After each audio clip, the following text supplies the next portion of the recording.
Segundo o relato bíblico, José deveria se alistar na Judeia, na Cisjordânia. Foi então e tomou a Maria e começou sua viagem até a Judeia. Porém, Maria durante a viagem deu à luz, em uma cidade chamada Belém, um trajeto de quase 150 quilômetros, desde Nazaré. Só que na Galileia também existia uma cidade chamada Belém, a qual ficava a 7 quilômetros de Nazaré. Dadas as circunstâncias, seria praticamente impossível Maria, quase estando para dar à luz, suportar uma viagem de 150 quilômetros em cima de um burro até a Judeia. Já Belém da Galileia condiz perfeitamente com o relato, porque a mesma fica a somente 7 quilômetros de Nazaré, de onde partiram. Maria então, sentindo os efeitos da viagem extenuante, deu à luz o Messias, em terra Galileia. Escavações arqueológicas comprovam a existência de tal cidade, mas a religião como forma de atribuir o Messias à linhagem judaica ocultou completamente tais evidências. Veja que nas passagens bíblicas o Messias sempre foi intitulado como Galileu, inclusive os judeus o menosprezavam por ser um galileu, Galileia que era constituída por uma mistura de várias nacionalidades de povos, e que atualmente são os palestinos, por isso há tanto empenho de Israel a destruir os palestinos.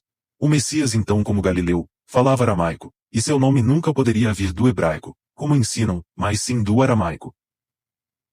Outros ainda afirmam que o aramaico se derivou do hebraico, o que está totalmente errado. O aramaico já existia muito antes do hebraico.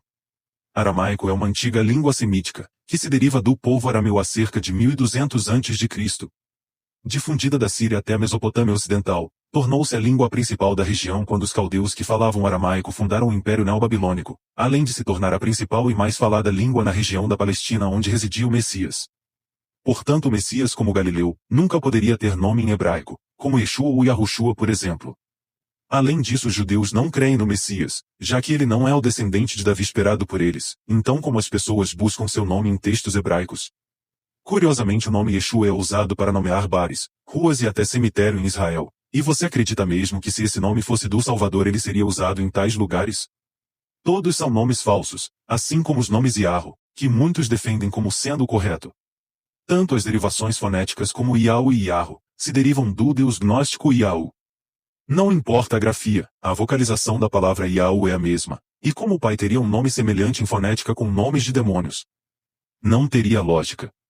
Em algumas traduções o nome Yahu é traduzido como diabo.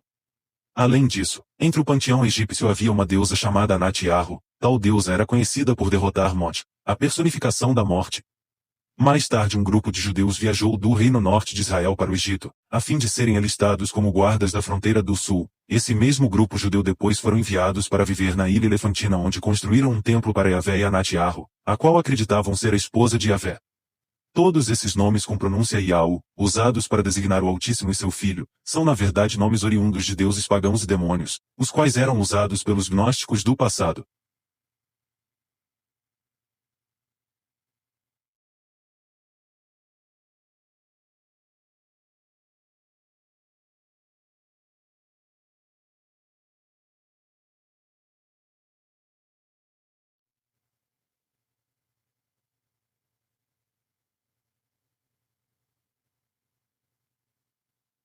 O Altíssimo se revelou com o título aramaico de Abba, que significa Pai. Por isso ele diz, eu sou o que sou, ou seja, o Pai de todos, o Criador de tudo. Já Israel, para blasfemar, transliterou o Abba do aramaico para o tetragrama YHWH, no hebraico, o Yod-Re-Vav-Re, para que o Abba não fosse pronunciado por seu povo. Por isso o hebraico original não tinha vogais. Para se tornar impronunciável a fonética de Abba, assim o nome Pai foi ocultado e não poderia ser clamado. Depois o tetragrama foi transliterado e sua pronúncia passou a ser Yahvé, o Javé ou Jeová, um dos vários títulos que Israel se autoproclamou para ser chamado por seu povo. Deus disse a Moisés, eu sou o Senhor. Apareci a Abraão, a Isaque e a Jacó como Deus Todo-Poderoso, mas não me dei a conhecer a eles pelo meu nome de Javé. Mais tarde, quando o hebraico foi assimilado com vogais ao tetragrama, foi dado origem a outros diversos nomes, como Elohim, El Shaddai, Adonai, e Yeshua, dentre outros, todos nomes modificados, que fazem referência a demônios e deuses pagãos, os quais os judeus adoravam. Da mesma forma é o nome Senhor, o qual também é citado na Bíblia para designar Deus, mas que na realidade significa Baal, um demônio adorado pelos judeus no tempo de Acabe. Assim como o nome Deus, que também se oriunda do nome de Zeus. Foi assim que Israel enganou o povo, pegando o Abba de pai e transliterando para o hebraico, que por sua vez modificou totalmente sua pronúncia e sentido, criando novos nomes e títulos, a fim de fazer todos adorarem a demônios e deuses pagãos no lugar do Pai. Por isso há tantos nomes. E a mesma tática foi usada nos dias atuais, onde se criaram vários falsos nomes para designar o Messias, como Yahushua, Yeshua, Yahua.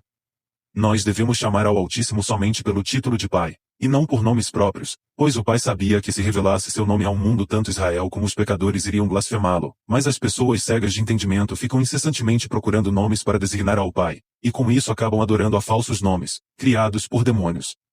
Da mesma forma devemos chamar seu filho pelo título de Messias, pois seu nome foi alterado pelos caídos, para que as pessoas idolatrem um impostor no lugar do verdadeiro, como é o caso do falso ídolo Jesus,